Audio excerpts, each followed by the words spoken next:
Hi YouTube, it's Joshua Miles and welcome back to my channel. Today's video is going to be yet another solved case for my Curious Case series. Before we delve into this case, I'd just like to give a massive thank you to the people over at Surfshark for teaming up with me to bring you this episode. Even with the world currently on lockdown, it doesn't mean your location has to be. With Surfshark, you can never run out of content to watch. Surfshark is a VPN service that allows you to easily change your location, which gives you access to a variety of Netflix libraries from different countries across the world. The show or film you want to watch not available in your country, simply switch your location. And you can do that on every device you own, as Surfshark allows you to use one subscription on an unlimited amount of devices. You know just as well as I do that some of the things that we Google when researching cases can be considered a little bit strange. The beauty of Surfshark is that it hides your personal information and your searches from the government, so you don't have to worry about one day finding yourself on the FBI watch list because you were researching Ted Bundy. I also use Surfshark to access news sources that have restricted access to just their country, meaning it allows me to research deeper by pretending to be in the case's location. And just for you, Surfshark have given us a discount code to get 85% off your subscription, along with an additional extra 3 months for free. Surfshark offers a 30-day money-back guarantee, so there's absolutely no risk if you're unsure about whether or not you need a VPN. So be sure to click the link at the top of my description or the link in the pinned comments, grab a subscription to Surfshark, and stay protected and safe online. And with all that being said, let's delve right into this case.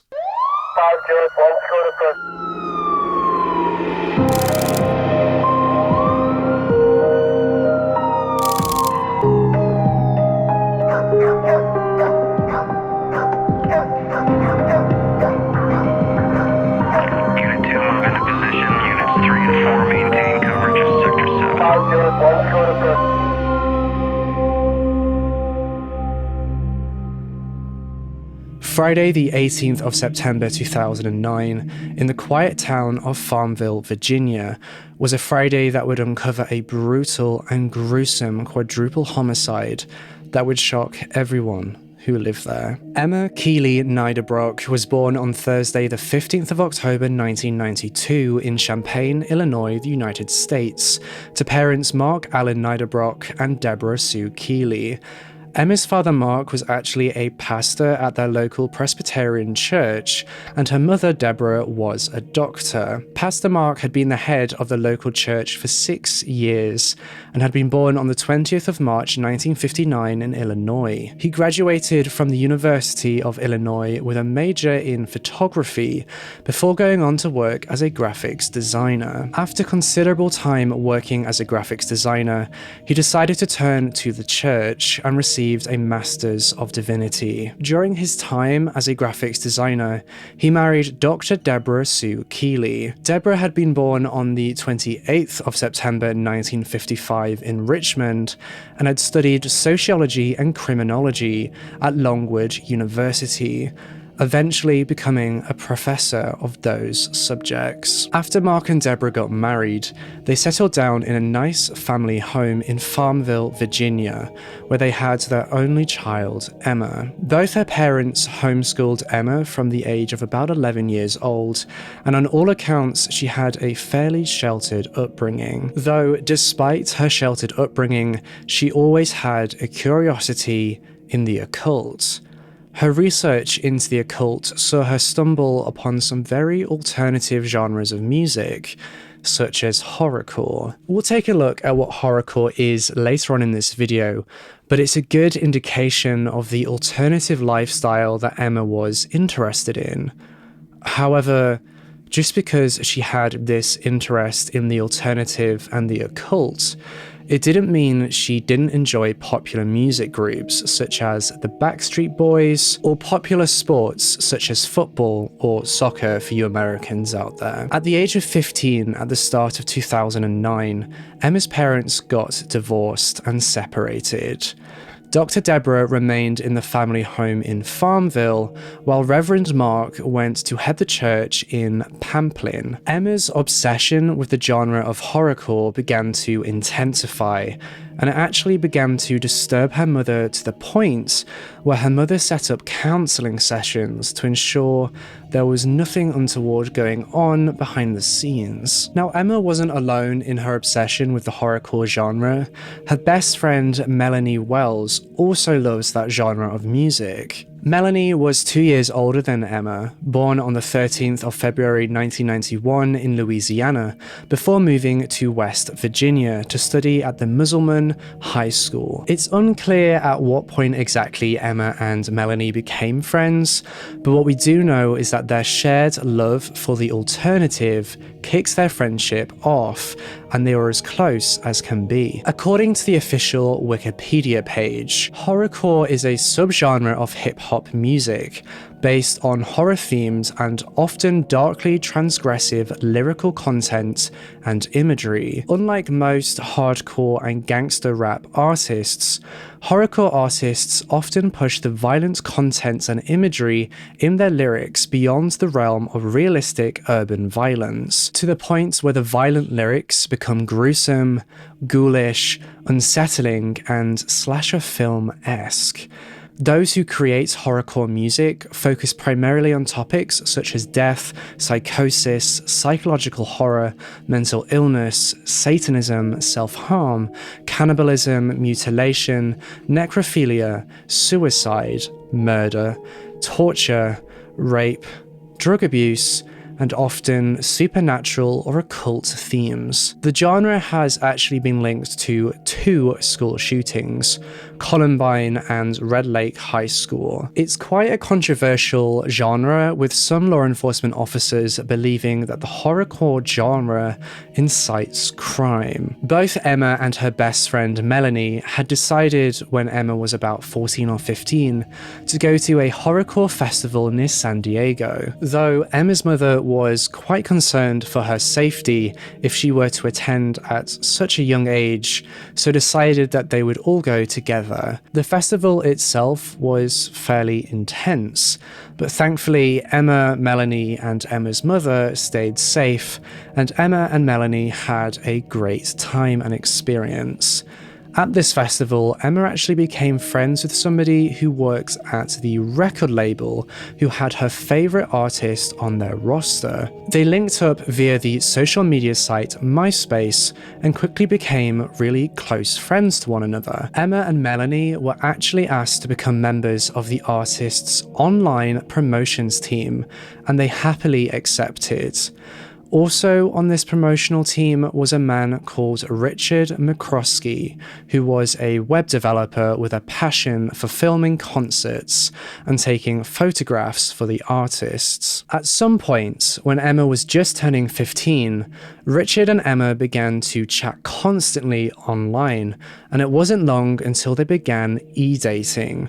They would flood each other's MySpace profiles with messages of love and admiration for one another, despite never having met in person. As the months passed by, they constantly discussed the day when they would finally meet each other for the first time. And it wasn't long before the Horrorcore Festival in Detroit, Michigan appeared on their radar, and they decided that it was there that they would meet for the first time. But they wouldn't actually meet at the festival itself for the first time.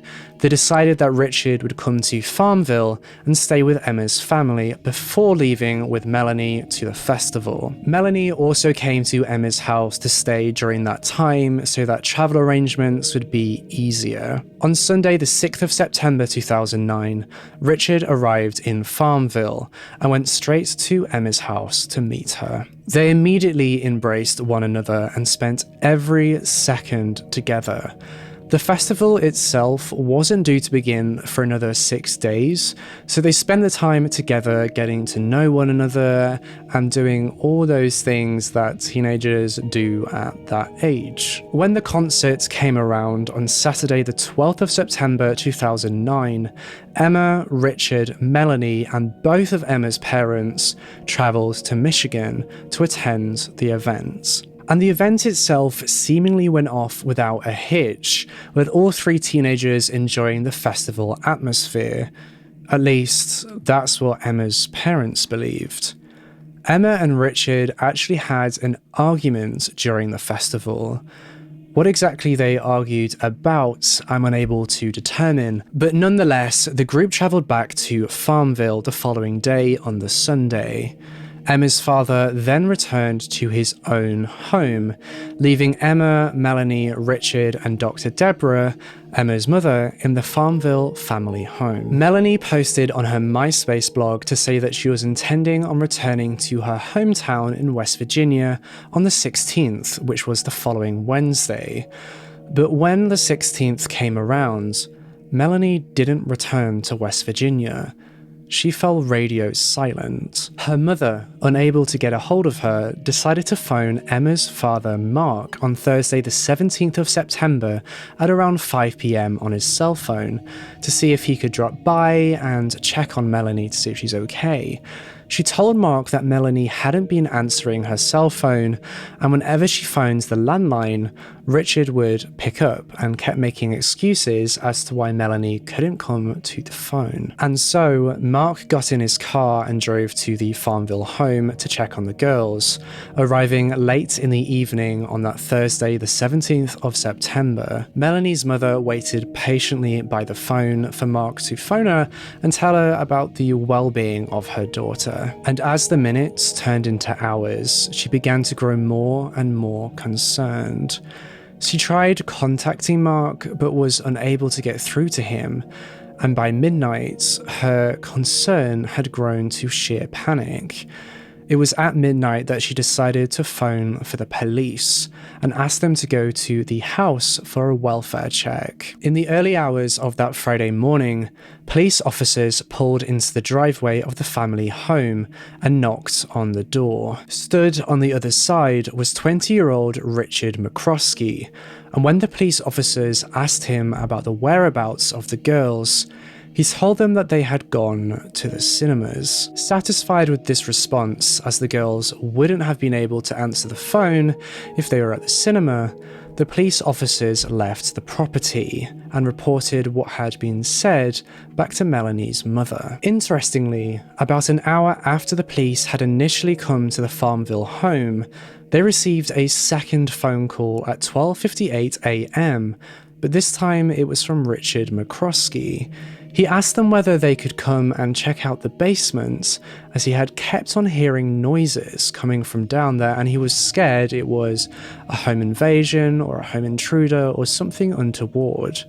So the police got back in their car and drove to the house. Richard answered the front door and escorted them to the basement, where they began to conduct a quick search to ensure there was nothing there, though they found nothing and ultimately they left the property. By the time late Friday morning came around, Melanie's mother had still not heard from her daughter or from Mark, and sick to the stomach with worry, she decided to phone the police to conduct another welfare check. As with the last time, the police pulled up the driveway and walked up to the front door. Though this time, when they knocked on the front door, nobody answered. The police entered the house through the front door, although I'm unsure whether it was a forced entry or whether the front door had been left unlocked. What we do know is that the police officers, when they had come to the front door, had noted a very distinct, repulsive smell, which was similar to the smell of a decaying body. In the downstairs bedroom, the authorities discovered 3 brutally murdered bodies. A 4th body was also found in a room in the upstairs of the house. It was immediately clear that the occupants of the home had been attacked and killed.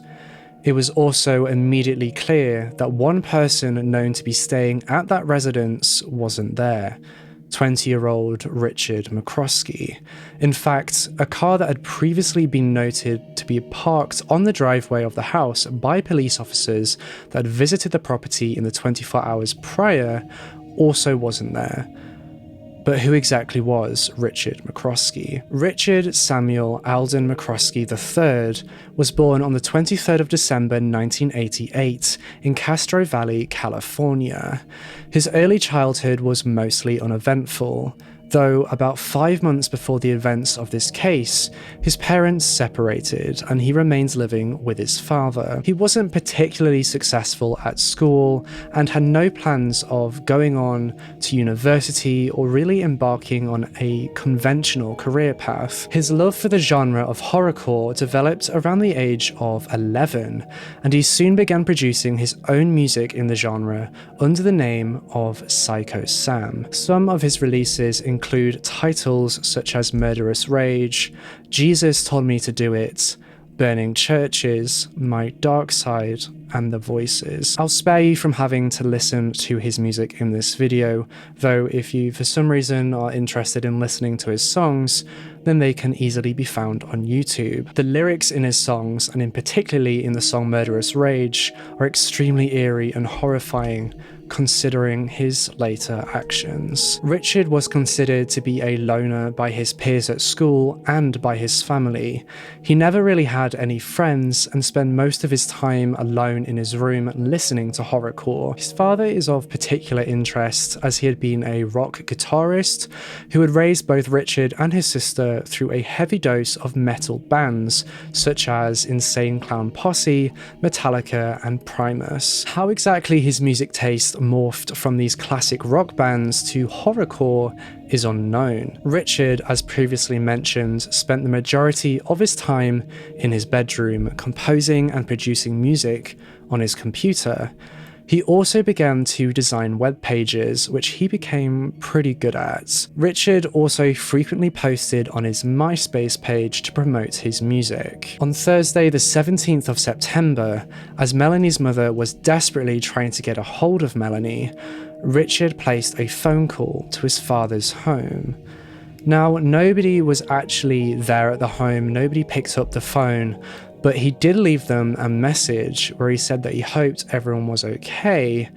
He ended the message by saying, "I love you guys," which, according to his sister, was extremely out of character. The McCroskey family had never been a lovey-dovey kind of family, and so Richard expressing his love for his family was of immediate concern to his sister when she heard the message. She knew that something was wrong. On the day the police discovered the quadruple homicide, between the hours of 8 p.m. and 9 p.m. that evening, a friend of Richard's phoned the police to let them know about a phone call that they had had with Richard the day before.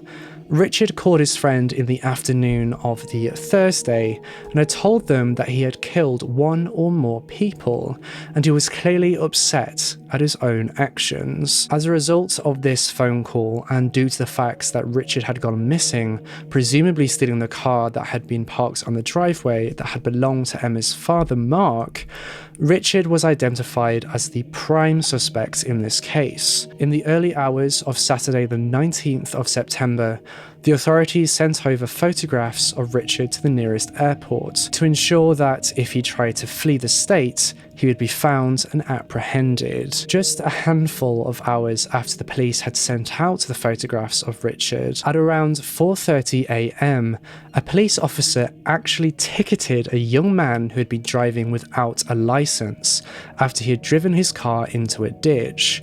A tow driver was called who assisted in pulling the car from the ditch, and who also dropped Richard off at a nearby convenience store. Unbeknownst to the police officer and the tow driver, this young man was 20-year-old Richard McCroskey, fleeing from the scene of the crimes. The tow driver would later tell the courts that Richard had a very strong odour about him, and it seemed as if he hadn't showered in a while. Richard had told this tow driver that the car he had crashed into the ditch actually belongs to his girlfriend's father, and the tow driver joked that his girlfriend was going to kill him when she found out. The police officer that had ticketed Richard had seen no reason to arrest him, as he presented nothing that could have been deemed suspicious. The tow driver would also later tell the court that Richard appeared to have bruising around his neck. After he had dropped Richard off at the convenience store, everyone went on their way as it was the early hours of the morning and people wanted to go home. The next sighting of Richard was at a restaurant in Farmville at around 6 a.m. that Saturday morning.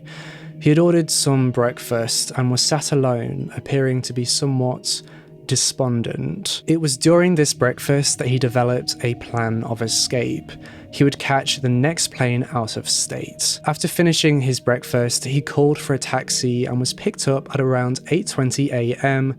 to go to the nearby Richmond airport. On the journey, Richard spoke to the taxi driver about horrorcore music, the festival he had recently attended, and his girlfriend Emma. The taxi driver actually got pulled over by the police during this taxi journey for speeding, and as the police ticketed the taxi driver, Richard had stepped out the car and smoked a cigarette. The taxi driver would later tell the courts that Richard seemed to be in good spirits and wasn't acting abnormally at all, besides a overwhelming horrible odour that he had about him. Now, some sources state that Richard made a call to the authorities or somebody else important to this case during this period and confessed to the murders, but I was unable to confirm whether that's true or not, or whether that's just media speculation or just a rumour. So I still thought it was important to note in this video that some sources did say that. Nonetheless, as he waited to board his plane at Richmond Airport at about 11:30 a.m. that morning, the police located Richard and arrested him. Richard had been sleeping at the terminal when the police found him, and he willingly gave himself up to the authorities when they arrested him. They conducted a quick search of his body to ensure he had no weapons before taking him into custody. He was transported to the Farmville police station to undergo questioning, though he refused to cooperate with the investigators initially. Due to the overwhelming evidence against Richard, the friend telling the police that he had confessed to the murders prior to him being named a suspect, to the fact that he had been seen at the crime scene and he had run away from it and stolen the car, he was indicted with 6 counts of capital murder.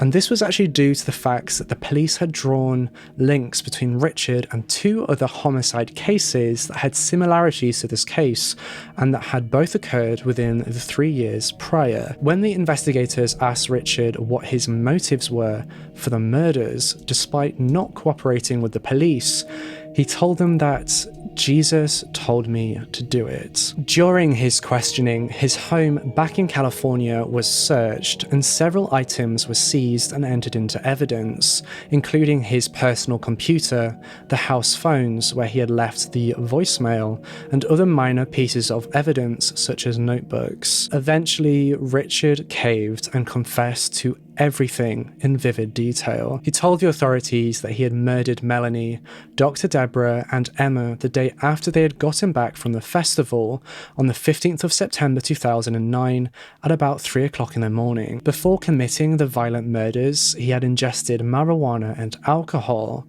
He then took a hammer and a maul and first attacked Melanie, who had been sleeping soundly on a couch in the den of the house, which was downstairs. He then went upstairs and attacked Dr. Deborah, who, like Melanie, had been asleep in her office upstairs. After murdering Emma's mother, Dr. Deborah, Richard went into Emma's bedroom and attacked her also while she slept. Each of the bodies had been bludgeoned beyond recognition, with the authorities having to later use dental records to positively identify the remains. Richard then stayed in the home for about 3 days before Emma's father Mark came to the house on the request of Melanie's mother. Richard attacked Mark from behind using the same weapons he had used on Mark's family and Melanie.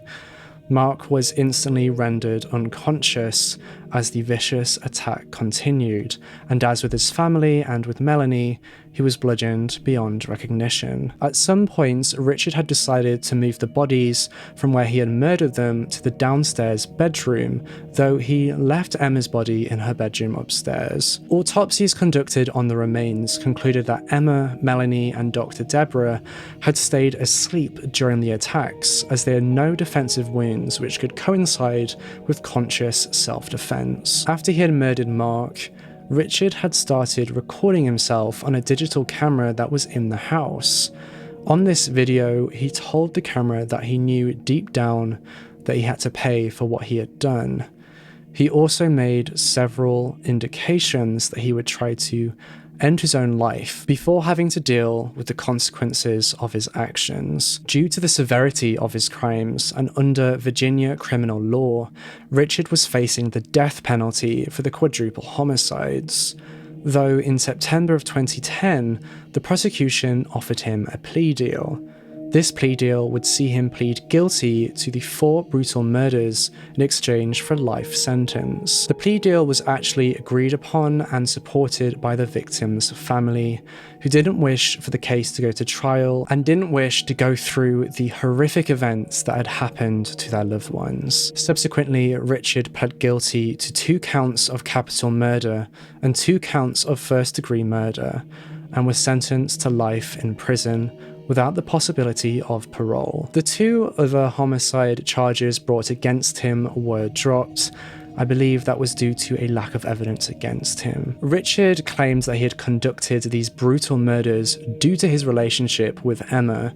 He had developed a fantasy portrayal of his relationship with Emma over the year that they had been constantly in contact with one another online, and when he had met her in person and she didn't live up to his fantasy, he got angry. According to his attorney, Emma's family and best friend had only been murdered as they had been in the wrong place at the wrong time. As Richard was being taken from the courthouse following his sentencing, he smirked. It's clear to me that Richard showed no remorse for the horrifying and violent acts he had committed, and I, for one, am glad that he will remain behind bars until the day he dies. But what do you think of this case?